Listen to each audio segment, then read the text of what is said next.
প্রিয় লিসেনার্স, আজকের যে প্রথম ঘটনাটি বলবো সেই ঘটনাটি আমাদের পাঠিয়েছে একজন অ্যাম্বুলেন্স গাড়ি চালক। ঘটনাটি তার কাছ থেকেই শোনা একটি সত্য ঘটনা। চলুন তাহলে কথা না বাড়িয়ে শুরু করা যাক আজকের ঘটনা। সালটা ছিল 2005। আমার নাম অমর। আমার বাড়ি মুন্সিগঞ্জ জেলার একটি ছোট গ্রামে। আমার বাবার নাম ছিল মোহাম্মদ মিয়া এবং তিনি ছিলেন বেশ ধার্মিক হয়ে তিনি 5 ওয়াক্ত নামাজ আদায় করতেন। তার সাথে কুরআনও পড়তেন রোজ। আমার মা ছিল না, তিনি অনেক আগেই মারা গেছে। আমার যখন 5 বছর বয়স হবে তখন তিনি এ দুনিয়া ছেড়ে চলে যান। আমার একটা বড় ভাই ছিল যার নাম ছিল আলী। সে ছিল গ্রামের একটি মাদ্রাসার ছাত্র। সে যখন অনেক ছোট তখন বাবা তাকে মাদ্রাসায় ভর্তি করিয়ে দিয়েছিল। এখন আমার কথা বলি, আমি ছিলাম খুব দুরন্ত।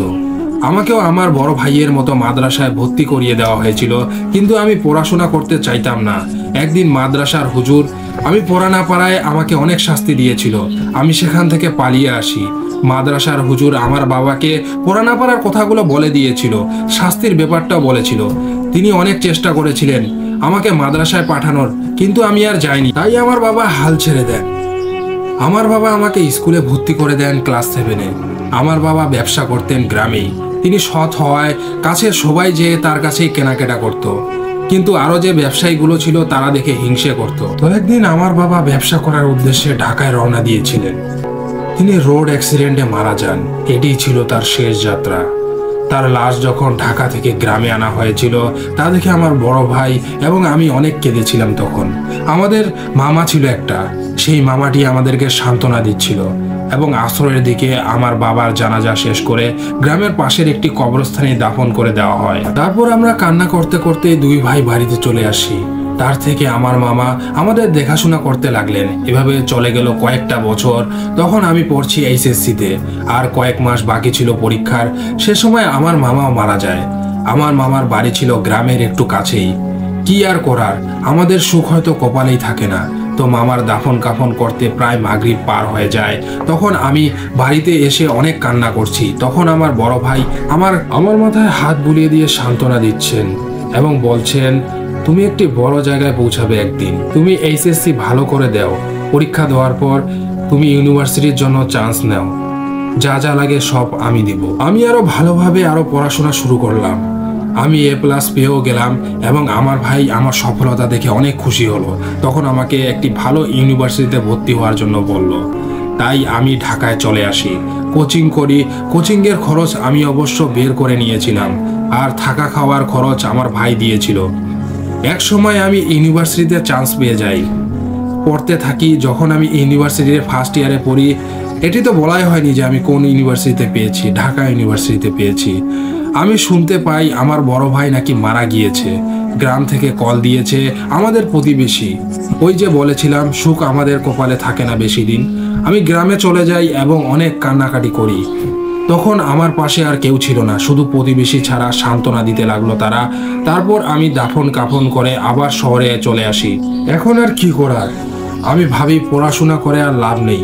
এখন কোনো একটা কাজ করলেই হয়, যেই ভাবা সেই কাজ। তাই আমি কাজ খুঁজতে লাগলাম।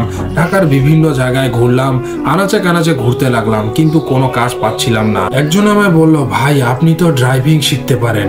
আমি তার কথাটি শুনে ড্রাইভিং শিখতে শুরু করি। প্রায় 6 মাস আমি ড্রাইভিং শিখি। শেখার পর আমি বেসরকারি হাসপাতালের লাশবাহী অ্যাম্বুলেন্স চালানোর কাজ পেয়ে যাই। এভাবে আমার দিন ভালোই কাটছিল। 12,000 টাকা পেতাম সেখান থেকে, আবার উপরি পাওনাও পেতাম, যেমন রোগীকে পৌঁছে দেওয়া, লাশ তো আছেই তার সাথে। এ নিয়ে আমার বেতন হতো প্রায় 20,000-এর উপরে। আপনাদেরকে তো বলতেই ভুলে গিয়েছিলাম, সে বেসরকারি হাসপাতালের নাম ছিল MBM হাসপাতাল। ঢাকার একটি বেসরকারি বড় হাসপাতাল এটি। এখন আসি মূল কথায়। যখন আমি একটি হাসপাতালের রোগীকে নারায়ণগঞ্জ পৌঁছে দিয়ে আবার হাসপাতালে ফেরত আসি ঢাকায়, তখন হাসপাতালের কর্তৃপক্ষ থেকে জানানো হয় যে আপনাকে আরেকটি লাশ এখনই পৌঁছে দিতে হবে গাজীপুরের উদ্দেশ্যে। আমি হাসপাতালের স্টাফকে বলি কার লাশ পৌঁছে দিতে হবে। তিনি আমায় বলে হাসপাতালের একজন রোগী নাকি মারা গেছে আজকেই, এবং রাতে বেলায় তাই মারা গেছে, এবং আমি তার বয়স হবে প্রায় জিজ্ঞেস করলে তিনি বলেন 40-এর অধিক হবে। তাদের কাছে আমি ঠিকানা নিয়ে নেই। তারপর আমি গাড়ি রেডি করি। তারপর হাসপাতাল থেকে 2 জন ওয়ার্ড বয় আসে স্ট্রেচারে করে লাশটি নিয়ে, এবং লাশটিকে আমার গাড়িতে তুলে দেয়। তারপর আমি গাড়ির ডিকি বন্ধ করে দেই এবং তারপর আমি লাশবাহী অ্যাম্বুলেন্সের গাড়ি নিয়ে হাসপাতাল থেকে বেরিয়ে পড়ি। এভাবে আমার গাড়ি টঙ্গী পেরিয়ে যায় এবং আমি গাজীপুরের খুব কাছাকাছি চলে এসেছি। তখন আমি মেইন রোড থেকে কাঁচা রাস্তা ধরে এগিয়ে যেতে থাকি। দেখি একজন লোক দাঁড়িয়ে আছে, হাত নাড়ছে, আমায় ইশারা করে গাড়ি থামানোর জন্য। লোকটির ইশারায় আমি গাড়ি থামিয়ে দেই এবং দেখি লোকটির পুরো শরীর কালো কাপড় দিয়ে ঢাকা। সে আমায় বলছে, ভাই আমাকে একটু পাশের সামনের গ্রামে পৌঁছে দিতে পারবেন? আমি বলি, এটি তো অ্যাম্বুলেন্স, অন্য গাড়ি দেখেন, পেয়েও যেতে পারেন। ব্যক্তিটি বলে, এখন আর কোথায় পাবো গাড়ি? তখন রাত প্রায় বাজে 2টো হবে। আমি তখন আর কিছু করতে পারি না। লোকটির অনুরোধে আমার একটু মায়া হয়। তারপর আমি তাকে আমার ড্রাইভিং সিটের পাশের সিটে বসাই এবং আমার গাড়ি চলতে থাকে। বলে, ভাই আরেকটু সামনে আমার একটি বন্ধু দাঁড়িয়ে আছে, তাকে কি নেওয়া যাবে? আমি বলি, ঠিক আছে নেওয়া যাবে, আপনাকেও তো নিয়েছি, এবার আপনাকেও নিয়ে যাচ্ছি। আরেকটু সামনে ওর বন্ধুকে দেখতে পাই, উনিও কালো কাপড় পরা ছিল, দেখতে কেমন জানি মনে হচ্ছিল। আমার তাও আর কি করার, আমার পাশের তো সিট ছিল না, তাই পেছনের সিটে বসতে বললাম লাশের সাথে। আমি তাকে ডিকি খুলে দেই এবং তিনি ওখানে বসে যান লাশের সাথে এবং আমি আবার গাড়ি চালাতে শুরু করি। গাড়ি চালাতে চালাতে লুকিং গ্লাসে যখন আমার চোখ পড়ে তখন আমি অনেকটাই আটকে উঠি, কারণ দেখি সামনের লোকটি ও পিছনের লোকটিকে দেখা যাচ্ছিল না লুকিং গ্লাসে। আমি ঘামতে থাকি, কি করব ভেবে পাচ্ছিলাম না। পরক্ষণে দেখি পাশের সিটে বসা লোকটি মানে অবয়বটি উধাও হয়ে গিয়েছে, তার বদলে একটি কালো বিড়াল এসেছে। কালো বিড়ালটি একটা আমাকে খাঞ্চি দিয়ে অবয়বটি শূন্যে মিলিয়ে যায়। আমার গাড়ির পিছনের যখন লাশটিকে দেখতে চাই তখন দেখি কটমটের শব্দের আওয়াজ পাচ্ছিলাম। আমি ভয়ে ভয়ে পিছনের দিকে তাকাই, দুটি কালো অবয়ব লাশটিকে ছিঁড়ে ছিঁড়ে খাচ্ছে। দুজনের মধ্যে ধস্তাধস্তি হচ্ছিল, কে তার হৃৎপিণ্ড খাবে এবং কলিজা খাবে এ নিয়ে। তৎক্ষণাৎ আমি অনেক দোয়া দরুদ পড়তে থাকি এবং আমি দোয়া দরুদ পড়তে পড়তে দেখি গাড়ির পিছনের লাশটিকে তারা দুজনে মিলে ছিঁড়ে ছিঁড়ে খাচ্ছে এবং তাদের দাঁতগুলো ছিল ইয়া বড় বড় এবং তাদের চোখ ছিল ভাটার মতো জ্বলছে। আর আমি এ দেখে আর থাকতে পারি না, তাই আমি গাড়ির দরজা খুলে, ড্রাইভিং সিটের দরজা মানে ওটি খুলে আমি দৌড় লাগাই। সামনের দিকে যতদূর চোখ যায় দৌড়াতে থাকি এবং প্রায় ভোরও এসেছে। তখন কিছু লোককে রাস্তায় দেখতে পেয়ে তাদের সব ঘটনা খুলে বলি। তারা আমার এমন চেহারা দেখে তারা আমার সাথে চলে যায় গাড়ির সামনে এবং গাড়িতে খুলে ডিকিতে খুলে দেখে লাস্টের অবশিষ্ট অংশ পড়ে আছে। লাস্টের অবশিষ্ট অংশ দেখে তারা অনেকটা ভয় পেয়ে যায় এবং তারা ভয় পেয়ে যায় আমাকে বলে যে আপনি ঠিকই বলেছেন, আমরা সব বিশ্বাস করেছি। এবং লাশটির পরিবারকে খবর দেওয়া হয় এবং তারা বলে লাশটিকে নিয়ে আসতে এবং লাশটিকে নিয়ে যাওয়ার উদ্দেশ্যে কয়েকটি লোক নিয়ে আমি তাদের বাড়ি চলে যাই গাড়িতে করে। তারা আমার এরকম হাল দেখে তারা আমাকে কিছুক্ষণ বসিয়ে পানি খেতে দেয়। তারপর আমি সব ঘটনা তাদেরকে খুলে বলি। তারপর তারা লাশটিকে জানাজা পড়িয়ে পাশের কবরস্থানে দাফন করে দেওয়া হয় এবং আমিও ছিলাম। তারপর গাড়ি নিয়ে আমি ঢাকায় চলে আসি আবার। এই দিন থেকে আমি আর কোনোদিন লাশবাহী গাড়ি অ্যাম্বুলেন্স নিয়ে রাতে কোনো লাশ উঠাইনি, কোথাও নিয়েও যাইনি। এই ছিল ঘটনা। প্রিয় লিসেনার্স, আমাদেরকে এই ঘটনাটি পাঠিয়েছিলেন অমর, তাকে অনেক ধন্যবাদ এরকম ঘটনা পাঠানোর জন্য। প্রিয় লিসেনার্স, এবার আমরা পরের ঘটনায় চলে যাচ্ছি। শহরের অদূরেই বেশ পুরনো একটি ডিসপেন্সারির বাইরে থেকে এর নাম বা ডাক্তারের পরিচিতি কিছুই বোঝা যায় না। খুব কাছ থেকে শুধু ডিসপেন্সারি শব্দটির অস্পষ্ট বোঝা যাচ্ছে। সবাই অবশ্য এটিকে ডাক্তারখানা বলে। প্রায় 3 দশক ধরে এই স্থানে স্বপন ডাক্তার এই এলাকার হাজারো মানুষের চিকিৎসা দিয়ে যাচ্ছেন। কোথায় থেকে তিনি ডাক্তারি পাশ করেছেন কিংবা ডাক্তারির প্র্যাকটিস করেছেন তা কারোরই জানা নেই। শহরে পাশ করা ডাক্তারের অভাব নেই, তবুও সকলের কাছে একটাই কথা, স্বপন ডাক্তারের হাত ভালো, রোগী ভালো হয় তাড়াতাড়ি।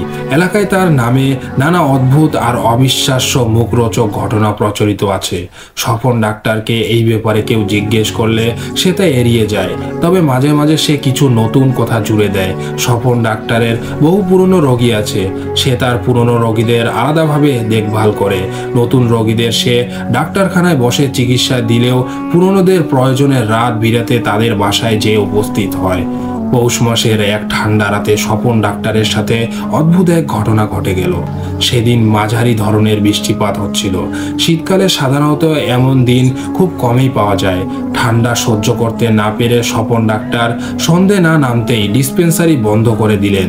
তাদের বুড়ো আর বুড়ির ছোট সংসার, ছেলেপুলের মুখ তারা দেখেনি। এই বৃদ্ধ বয়সও এর জন্য বুড়িকে সে মাঝে মধ্যে বকাঝোকা করে, কিন্তু বুড়িকে ভুলে গিয়ে অন্য কারোর সাথে সংসার পাতার ইচ্ছেও সে করেনি। সেদিন ডিসপেন্সারি বন্ধ করে ঘরে এসেই বুড়িকে চায়ের অর্ডার দিয়ে লেপের তলায় যে চুপচাপ শুয়ে পড়ল সে। শীতে তার হাত পা কাঁপছিল, পা দুটো গরম করতে হাত দিয়ে ডলতে থাকলো। চায়ের আশায় বেশ কিছুক্ষণ অপেক্ষা করার পরও যখন চা নিয়ে কেউ আসলো না, তখন তার মেজাজ বিগড়ে গেল। দেরি করার জন্য বুড়িকে গালমন্দ করতে লাগলো, কিন্তু অন্য দিনের মতো আজ আর বুড়ি তার কথায় উত্তর দিচ্ছিল না। এতে মেজাজ আরো বিগড়ে গেল। রাগের মাথায় ঠান্ডা উপেক্ষা করেই রান্নাঘরের দিকে হাঁটা দিল। যেখানে যেয়ে দেখলো স্ত্রী সেখানেই নেই। চুলোয় পানি গরম হচ্ছে ঠিকই, পাশেই তার চশমাটা রাখা। স্বপন ডাক্তার স্ত্রীর নাম ধরে ডাকতে লাগলো। আশেপাশে কোনো সারা শব্দ পাওয়া গেল না। স্বপন ডাক্তার ভাবলো তাকে না বলেই বাইরে কারো উপকার করতে চলে গেছে। তাই সে রাগে গজগজে রাতে নিজের খাটের পাশে গিয়ে বসলো। সাথে সাথেই বাইরে থেকে এক অদ্ভুত এক কণ্ঠে কেউ যেন ডেকে উঠলো, এবং ডাক শুনে স্বপন ডাক্তারের সারা শরীর লোম দাঁড়িয়ে গেল। মাঝরাতেও তাকে অনেকেই ডেকে নিয়ে যায়, কিন্তু আজ এই সন্ধেবেলাতেই এক ডাকে তাকে ভয় পাইয়ে দিয়েছিল। স্বপন ডাক্তার উত্তরে বলল, বাইরে কে ডাকে রে? বেশ কিছুক্ষণ কোনো সারা শব্দ মিলল না। তারপর খুব রুগ্ন কণ্ঠে তার ডাক শুনলো, এবং সে কান পেতে শুনলো কেউ তাকে বলছে, ডাক্তারবাবু বাসায়? এক্ষুনি একটু হাওলাদার বাড়ি চলেন না। হাওলাদার বাড়ির নাম শুনে স্বপন ডাক্তারের চোখ জল জল করে উঠল। হাওলাদার মশাই অনেকদিন ধরে অসুস্থ। তার কাছে রাত বিরাতে গেলে একটু কষ্ট হয় বটে, কিন্তু তিনি 1000 টাকা হাতে গুজে না দিয়েই তাকে আসতে দেন না। সাথে ফ্রি গরম চা এবং সিগারেট তো আছেই। হাওলাদার মশাই তার পুরনো রোগী, আবার বুড়ির ওপর একটু রাগ হচ্ছে। এই সুযোগে বউকেও একটা উচিত শিক্ষা দেওয়া যাবে। তাই সেও ধুলো পড়ে যাওয়া রেইনকোটটা গায়ে চাপিয়ে দিয়ে বুড়িকে না বলেই হাওলাদারের বাড়ির উদ্দেশ্যে রওনা হলো। পিছনের দরজাটা খোলাই থাকলো। হাওলাদার বাড়ি তার বাড়ি থেকে খুব বেশি একটা দূরে না, এবং আধা কিলোমিটারের কম হবে। রাস্তা অন্ধকার প্রায়, তাই বৃষ্টিতে টর্চ জ্বেলেও হাঁটতে কষ্ট হচ্ছে। টর্চের কার্য শেষ দিকে, এবং সে জানতো তাকে এমন দিনেই বাইরে বেরোতে হবে। বেশ কিছু দূর যাবার পর তার মনে হলো যে তাকে ডেকেছে সে লোকটিকে একবারের জন্য সে দেখতে পায়নি। এতে খুব অবাক লাগলো তার। কি এমন তারা ছিল যে লোকটি তাকে না বলেই চলে গেছে? স্বপন ডাক্তার একবার ভাবলো ফিরে চলে যাবে, কিন্তু বুড়ির ওপর জেদের কাছে পরাজিত হলো। তারপর প্রায় 20 মিনিট অনেক কষ্ট করে হেঁটে অবশেষে হাওলাদার বাড়িতে পৌঁছালো। হাওলাদার সাহেব প্রকাণ্ড বাড়ি, এবং বাড়িতে থাকবার জায়গার অভাব না থাকলেও কি যে হবে, তার থাকার মানুষ নেই, এবং তার স্ত্রী গত হয়েছেন 1.5 বছর আগে। 2 ছেলে যুক্তরাষ্ট্রের প্রবাসী, মেয়েটিও পরিবার নিয়ে কানাডায় থাকে। স্ত্রী মারা যাওয়ার পর মেয়ের কাছে বেশ কয়েক মাস ছিলেন। মেয়েটিও তাকে দেশে রেখে আবার বিদেশে চলে গেছে। যাবার আগে বলে গেছে তার বাবাকে সেখানে দেখবার কেউ নেই, এবং তারা স্বামী স্ত্রী দুজনেই চাকরি করে। তার মা মারা যাওয়ার পর সে নাকি বেশ পাগলামো করতে শুরু করেছিল, এবং সে দেশে আইন কানুন অনেক কড়া। কোনো অঘটন ঘটলে তাদের আর সেখানে থাকবার উপায় থাকবে না। অনেকেই তার মেয়ের এই যুক্তিগুলো মেনে নিলেও এলাকার বেশিরভাগ মানুষে হাওলাদার সাহেবের ছেলে মেয়েকে প্রচুর সমালোচনা করে, এবং হাওলাদার সাহেব আগাগোড়ায় খিটখিটে মেজাজের হওয়ায় কেউ তাকে পছন্দ করত না।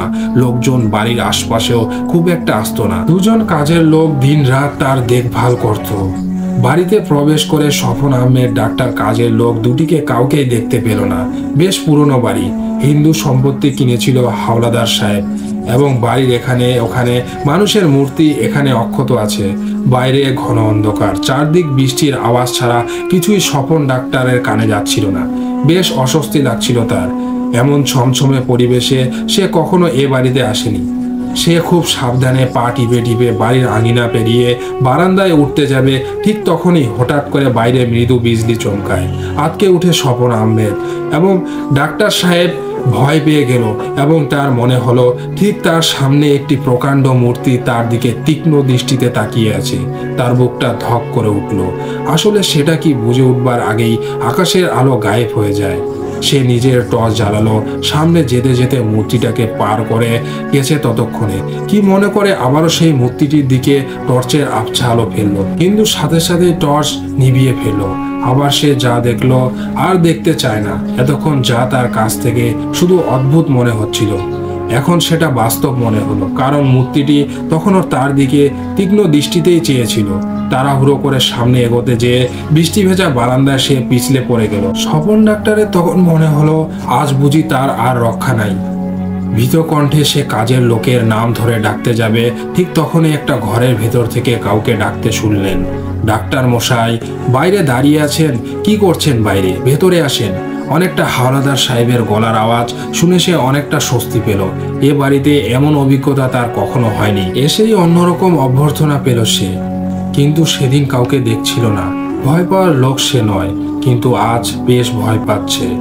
যে ঘর থেকে হাওলাদার সাহেব ডেকেছিলেন সে ঘরে প্রবেশ করে দেখলো ঘরে কেউ নেই, জানালা খোলা। সেখান দিয়েই অনবরত বৃষ্টি ঝরছে এবং প্রবেশ করছে ঘরে। বোঝাই গেল অনেকক্ষণ ধরেই এই ঘরে কেউ আসেনি। তাহলে তাকে ডাকলো কে? কথাটা ভেবে তার শরীরে শিহরণ এলো। এই ঘরে হাওলাদার সাহেব থাকতেন না কখনোই, তিনি ওপরের তলায় থাকেন।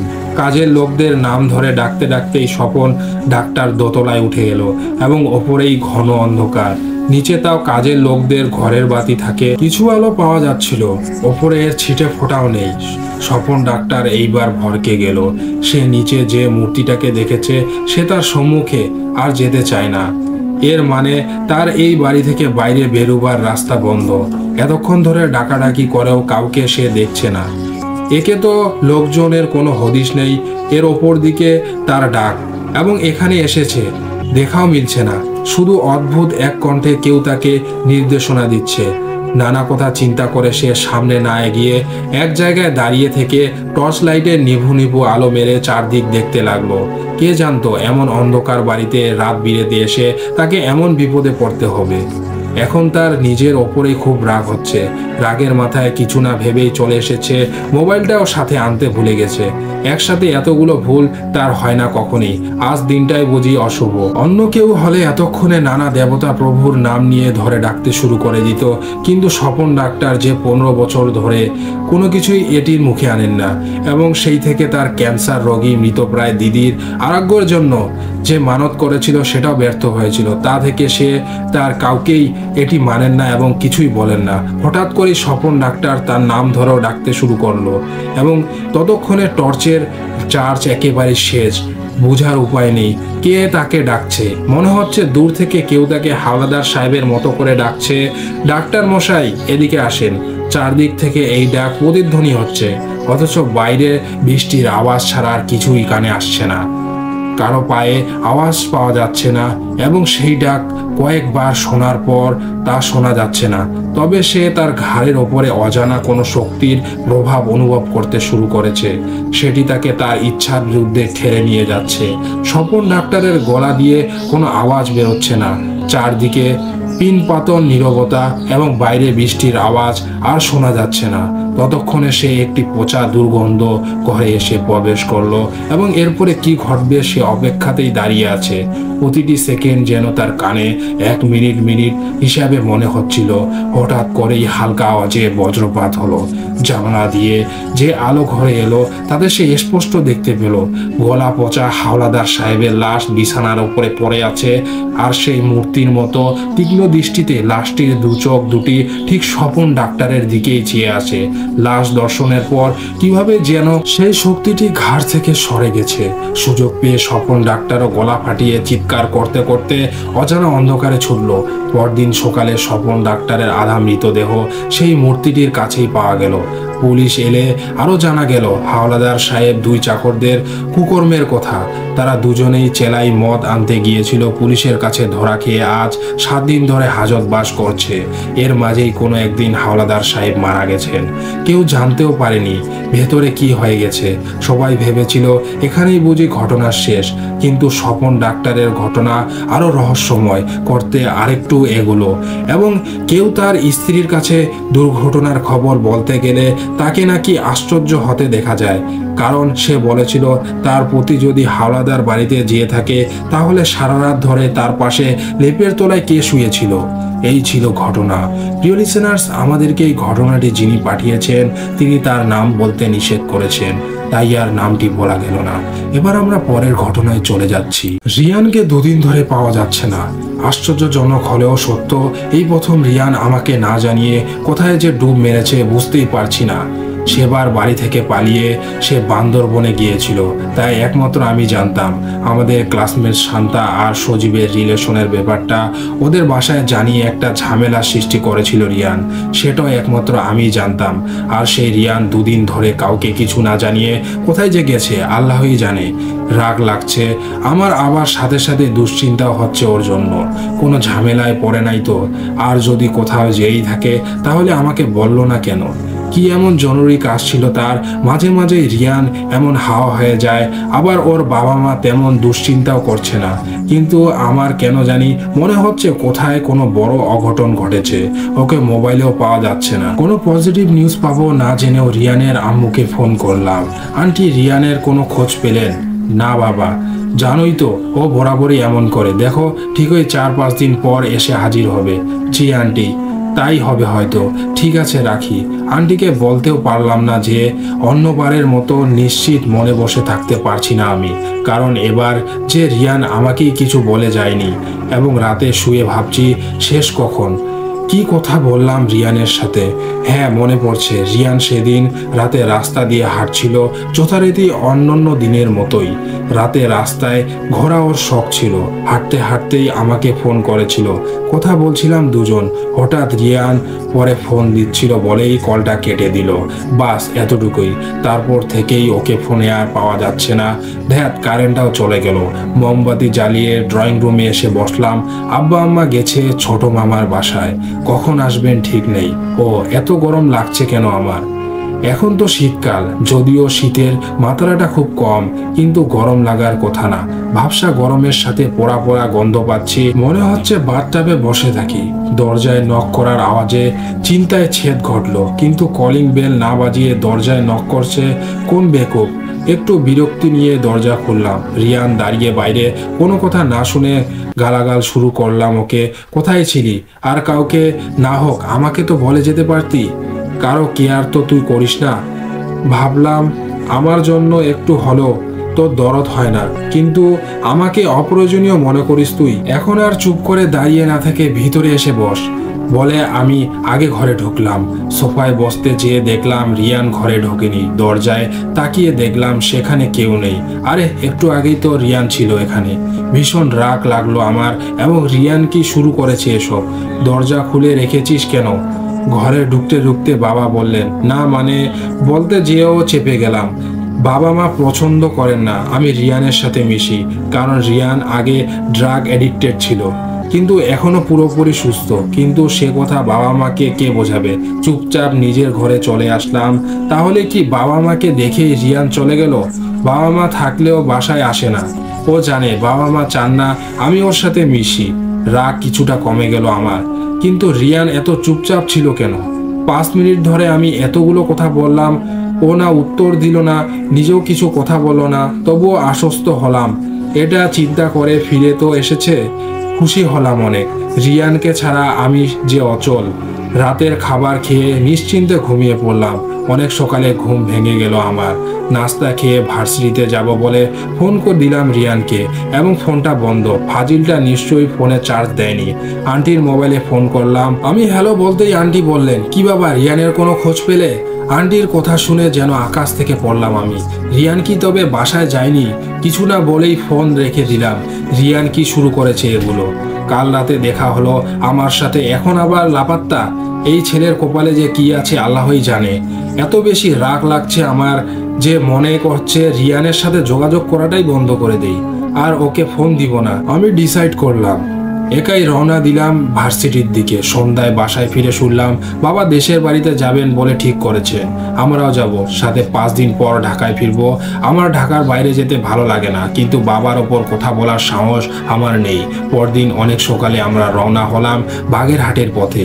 পৌঁছালাম বিকাল 3টায়। খানিকটা বিশ্রাম নিয়েই ঘুরতে বের হলাম। ছোট একটি মফস্বল শহর বাগেরহাট, কিন্তু খুব সুন্দর, পরিপাটি করে সাজানো। রাস্তাঘাট চিনি না, কিন্তু তবুও হাঁটতে থাকলাম এবং দৌড়াটানা তীর দিয়ে যেতেই লাগলাম। এক অদ্ভুত ভালো লাগা মন ভরে গেল। চুপচাপ এক গাছের নিচে বসে সারা বিকেল পার করে দিলাম। শেষ বিকেলে লালচে কালো আভাটুকু মিলিয়ে গেলে নদীর বুকে বসে রইলাম মনোমুগ্ধকরের মতো। ঠান্ডা বাতাস গায়ে লাগতে লাগলো, রীতিমতো কাঁপন ধরে গেল। সকাল থেকে এত ব্যস্ত ছিলাম যে রিয়ানের ব্যাপারটা বেমালুম ভুলে গিয়েছিলাম। এখন মনে পড়ে গেল, নতুন করে ভাবনাগুলো এসে একসাথে ঘিরে ধরলো আমায়। খুব খারাপ লাগতে শুরু করলো আমার। অনেক কষ্টে কান্না থামিয়ে উঠে দাঁড়ালাম। ও হঠাৎ করে এত গরম লাগছে কেন? এত গরমে মানুষ জামা কাপড় পরে থাকে কিভাবে? আমি আবার পরেছি ফুল স্লিভ শার্ট। মনে হলো একটানে শার্ট খুলে ফেলি। চুপচাপ হাঁটতে থাকলাম। একটু সামনে হেঁটে আসতেই মনে হলো দূরে কেউ গাছের নিচে কেউ বসে আছে। যে কেউ বসে থাকতে পারে, সেটাই স্বাভাবিক, কিন্তু আমার কেন জানি ভীষণ অস্বস্তি লাগতে লাগলো। কারণ যে বসে আছে তার বসার গড়ন আমার খুব পরিচিত। তার চুলগুলো লম্বা, ঠিক যেন রিয়ানের মতো। ওটা রিয়ান না তো? মনে হলো সেটা আমাকে দেখছে। হাঁটতে হাঁটতে ছেলেটির কাছে চলে আসলাম। আমি যা ভেবেছি ঠিক তাই, রিয়ানেই। কিন্তু ও এখানে কি করছে? আমি বেশ রাগান্বিত হয়ে ডাকলাম, রিয়ান। রিয়ান খুব আস্তে এবং খুব আস্তে উচ্চারণ করলো, স্বাধীন, আমাকে সাহায্য কর। আমি অবাক হয়ে গেলাম ওর গলার স্বর শুনে। রিয়ানের ভয়েস তো এমন কখনোই ছিল না, এতই আস্তে এবং ফ্যাকাশে গলা। কি বলবো তা বুঝতে আমার কিছুটা সময় লাগলো। কি বলবো ওই মুহূর্তে ভেবে পাচ্ছিলাম না। হঠাৎ পিছন থেকে কেউ আমার কাঁধে হাত রাখলো। ফিরে দেখি একটা লোক। আমাকে তাকাতে দেখে জিজ্ঞেস করলো, ভাই কি শহরে নতুন? না, আমার দাদা বাড়ি এখানে, কিন্তু আমরা ঢাকায় থাকি। তাহলে ভাইজান একটা কথা কই, এই জায়গা খুব একটা সুবিধার না, বাড়িতে যান। এইখানে দাঁড়াবার দরকার কি? শীতের রাত, লোকজন কম, কি হয় কোয়া যায় না। এতটুকু লোকটা হাঁটা শুরু করলো বলে জিয়ারের দিকে ঘুরতেই দেখি ও নেই। নদীর পাড়ে যতটুকু চোখ যায় দেখি শুধু লোকটি হেঁটে যাচ্ছে আর আমি দাঁড়িয়ে আছি হাওয়ায় মিলিয়ে যাওয়ার মতো। এত তাড়াতাড়ি রিয়ান গেল কোথায়? একটু ভয় লাগলো আমার। একটু ব্যাপারটা খেয়াল করলাম, রিয়ান আমাকে কিছু বলতে চায়, বলার জন্যই আসে আমার কাছে, কিন্তু সামনে কেউ থাকলেও চলে যায়। রিয়ান জানলই বা কিভাবে আমি এখন বাগেরহাটে? আগে তো কখনোই আসে নাই এদিকে। ও জানতো আমার দাদাবাড়ি বাগেরহাটে, কিন্তু ঠিক এখানে আসলে যে আমাকে এখন পাওয়া যাবে তা তো রিয়ানের জানার কথা না। এবং খাপে খাপ মিলিয়ে যেতে পারলাম না আমি, এবং মাথা ঘুরতে লাগলো। বাড়ির দিকে রওনা হলাম আমি। এত ঠান্ডা লাগছে যে গরম কাপড় পরে বের হলাম না কেন ভাবছিলাম। এবং একটা কথা খেয়াল করা মাত্রই আমার গা শিরশির করে উঠল। ঢাকায় আমার বাসায় সেদিন রিয়ান এসেছিল। ওই দিন ঠান্ডার মাঝেও অস্বাভাবিক গরম লাগছিল আমার, এবং আজও লাগলো। রিয়ান চলে যাওয়ার পর আবার ঠান্ডা লাগা শুরু করলো। এমন কেন হলো? রিয়ান কি তবে অশরীরী কিছু একটা? আর কিছু ভাবতে পারলাম না। ঠান্ডার মধ্যে ভয়ে শরীর আরো ঠান্ডা হয়ে যেতে লাগলো। কি তবে অশরীরী কিছু একটা হবে? আর কিছু ভাবতে পারলাম না। ঠান্ডার মধ্যে ভয়ে শরীর আরো ঠান্ডা হয়ে যেতে লাগলো। কোনো মতে কাঁপতে কাঁপতে বাড়িতে ঢুকলাম। অনেকদিন পর বাড়িতে এসেছি। চাচা ফুপু ও ভাই বোনগুলোর সাথে ঠিকমতো কথা বলতে পারলাম না। সারাক্ষণ এক ধরনের অস্বস্তি লেগেই থাকলো। অনেক কষ্টে বাবাকে বুঝিয়ে পরদিন ঢাকার পথে রওনা হলাম।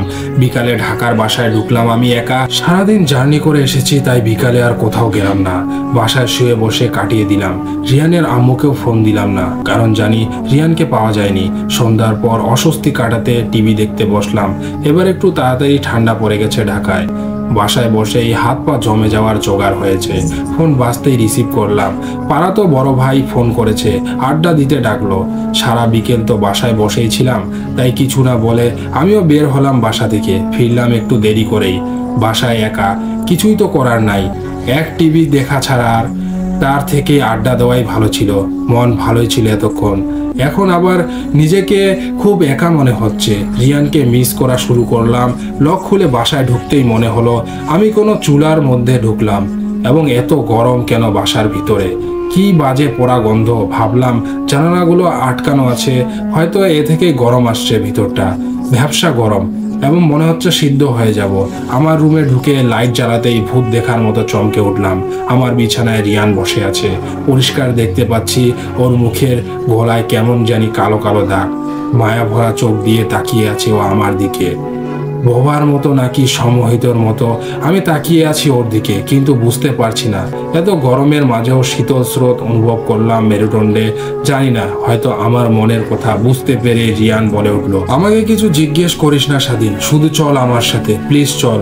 রিয়ান যেহেতু বলেছে আমি অবশ্যই যাব ওর সাথে, কিন্তু এখন রাত মোটামুটি 1টা বাজে। এত রাত্রে আমাকে কোথায় নিয়ে যেতে চায় ও? বেশ খটকা লাগলো আমার। এবার আমার মনের কথা বুঝতে পেরে রিয়ান বলে উঠলো, আমি সময় মতো সব বলবো তোকে, এখন চল আমার সাথে। আমার হাতে বেশি সময় নেই। না বলার মতো শক্তি ছিল না আমার গায়ে। মনে হচ্ছিল কেউ স্ট্র দিয়ে বোতল থেকে পেপসি খাওয়ার মতো আমার শরীর থেকে সব শক্তি শুষে নিয়েছে। চুপচাপ রাস্তায় বেরিয়ে পড়লাম রিয়ানের সাথে। রিয়ান আমার সামনে হাঁটছে আর আমি পিছনে। কেমন আজব এক ধরনের অনুভূতি কাজ করছিল আমার ভেতরে। খুব বেশিক্ষণ না, আমার অনুমান মতো প্রায় 10 মিনিট হাঁটার পর খেয়াল করলাম আশেপাশে কোনো বাড়িঘর নেই। রাস্তার লাইট পোস্টের বাতিগুলো জ্বলছে না। যতদূর চোখ যায় শুধু মাঠ আর মাঠ। খেয়াল করিনি কখনো রিয়ান আমার পাশে চলে এসেছে, এখনো আমার সাথেই হাঁটছে, প্রায় নিঃশব্দে। নীরবতা ভেঙে অন্ধকারের মাঝে একসময় রিয়ানের গলা শুনতে পেলাম, খুব আস্তে। সময় নিভে নিয়ে রিয়ান বলতে শুরু করলো, রাত জেগে রাস্তায় হাঁটা আমার একটা স্বভাব, প্রতিদিনের রুটিন হয়ে গিয়েছিল আমার সেটা, এবং তুই সব জানিস। সেদিন রাতেও বেরিয়েছি হাঁটতে। রাতের শুনশান নীরবতা আর অবিরাম অন্ধকারের মাঝে নিজেকে খুঁজতে শুরু করেছি মাত্র। এই তো এই রাস্তাতেই তোর সাথে কথা বলছিলাম, তখন সাঁ করে একটা জিপ আমার পাশ দিয়ে কিছু দূর গিয়ে থামলো। এত রাতে একটা জিপকে এই নির্জন রাস্তায় থামতে দেখে আমার ভারী অবাক লাগলো। ফোনটা কেটে দিয়ে এগিয়ে গেলাম ঘটনাটা কি দেখতে। ততক্ষণে কতগুলো লোক জিপ থেকে একটা মেয়েকে নিয়ে নামালো। মেয়েটার কান্না শোনা যাচ্ছিল থেকে থেকে। ঘটনা কি ঘটতে চলেছে বুঝতে পারলাম। মাথায় একটা চিন্তা ঘুরপাক খাচ্ছিল, কিভাবে মেয়েটাকে বাঁচানো যায়। হঠাৎ একটা ছেলে ও থেকে উদয় হয়ে এগিয়ে গেল জিপটার দিকে। ততক্ষণে লোকগুলো মেয়েটিকে নগ্ন করে ফেলেছে। ছেলেটি দেখে লোকগুলো থেকে গেল এবং তাদের মধ্যে একজন এসে ছেলেটি চলে যেতে বলল। ছেলেটি মেয়েটিকে এই পশুদের অত্যাচার থেকে বাঁচাতে চাইল। সে ওদের বাধা দেওয়ার জন্য এগিয়ে গেল, কিন্তু একা ছেলেটির পক্ষে এতগুলো লোকদের সামলানো সম্ভব ছিল না। ফলে মার খেতে খেতে দুর্বল হয়ে পড়ল ছেলেটি। লোকগুলো ছেলেটিকে উঠিয়ে নিয়ে চলল ওই ইট ভাটাটির দিকে এবং হাত উঁচিয়ে দিক নির্দেশ করলো আমাকে রিয়ান। ওর কথা মন দিয়ে শুনছিলাম। আশপাশে ঘুটঘুটে অন্ধকার আর নেই আবছা আলো। আধারিতে আশেপাশে মাঠ দেখা যাচ্ছে অস্পষ্টভাবে। রিয়ানের নির্দেশ করা দিকে তাকাতেই দেখলাম কিছু একটা রয়েছে সেখানে উঁচু মতো, এবং হয়তো ইট ভাটাই। রিয়ান আবার বলতে শুরু করলো, ইট ভাটাটা পুরনো এবং ভাঙ্গা। এখানে এখন আর ইট পোড়ানো হয় না, তবুও ভিতরে পোড়ার মতো কিছু কাঠ ছিল। লোকগুলো ছেলেটিকে ইট ভাটার মধ্যে ফেলে জ্যান্তই আগুন ধরিয়ে দিল। সারা শরীরে উত্তাপ অনুভব করে ছেলেটি, কিন্তু নড়াচড়া করার শক্তি না থাকায় কিছুই করতে পারল না। অনেক গরম আর অনেক ব্যথা। ধীরে ধীরে নিস্তেজ হতে থাকে ছেলেটি। গায়ে অসহ্য ব্যথা নিয়ে একসময় পুরোপুরি নিস্তেজ হয়ে যায়। আগুনও নিভে যায় আস্তে আস্তে। পুরোপুরি না জ্বললেও শরীরের সিংহভাগই চলে যায় তার আগুনের দখলে। দগ্ধ লাশটি ওখানে পড়ে থাকে। কেউ খুঁজতে আসে না ছেলেটাকে। রিয়ান থেমে যায়। বলবো বলবো করেও বলে ফেলি আমি, ছেলেটা এভাবে তোর চোখের সামনেই মারা গেল, তুই কেন বাঁচাতে পারলি না ছেলেটাকে? রিয়ান কিছু না বলে হাঁটতে শুরু করে ইট ভাটাটির দিকে। আমি ডাকি পিছন থেকে ওকে। রিয়ান তবুও থামে না, হেঁটেই চলেছে। এবং গরমে ঘেমে আমি মোটামুটি গোসল করে ফেলেছি। আমি আবারও ডাকি, রিয়ান দাঁড়া, কোথায় যাচ্ছিস? এবার রিয়ান কথা বলে ওঠে, আমার সময় শেষ স্বাধীন, ওখানেই ফিরে যেতে হবে আমাকে। আমার শরীরটা যে ওখানেই পড়ে আছে সেই কবে থেকে, কেউ খুঁজতেও আসে না। আমার চোখের সামনেই রিয়ান ইটভাটার ভেতরে অদৃশ্য হয়ে যায়। ভোর রাত্রির নীরবতা ছাপিয়ে চিৎকার দিয়ে উঠি আমি, না তুই হতে পারিস না ছেলেটা, তুই কিছুতেই হতে পারিস না রিয়ান। ঠান্ডার মধ্যে শরীর আরো ঠান্ডা হয়ে যেতে থাকে আমার। এই ছিল ঘটনা। প্রিয় লিসেনার্স, আমাদেরকে এই ঘটনাটি পাঠিয়েছিলেন রিয়ানের বন্ধু স্বাধীন। তাকে অনেক ধন্যবাদ এরকম ঘটনা পাঠানোর জন্য।